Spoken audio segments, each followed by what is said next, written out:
In extreme circumstances, one would have to select one of Roboguard's numerous false alarm algorithms. These are located inside the bottom sensor box. To get to it, one would have to remove the locking screw completely and lift the polycarb box right out of the Roboguard. The two switches in the top left-hand corner are the sensitivity switches for the PIR. One on, one off would be the middle position, typically 15 meters.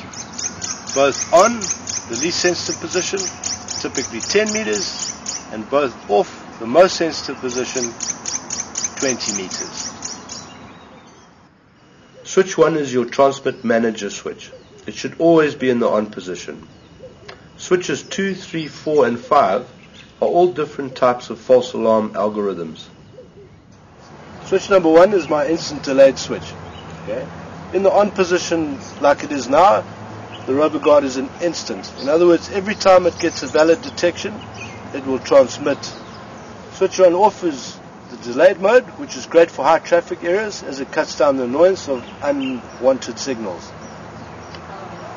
Switch number 2 is double hit mode, generally used for hardidars.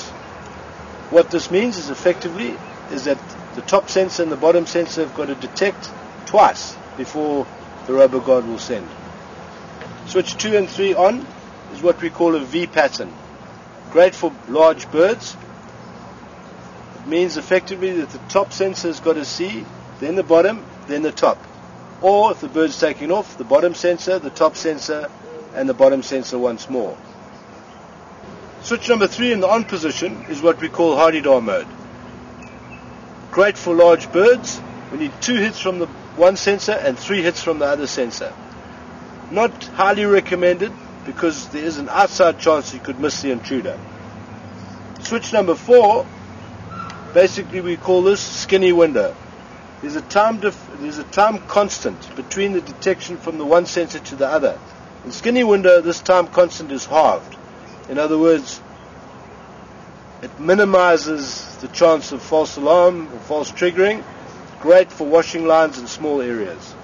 And finally, we have DSP, digital sampling. This actually tracks the sine wave of a human and mathematically calculates the presence of a human. Great for swimming pools, driveways, etc. However, the range is drastically reduced. And that's that.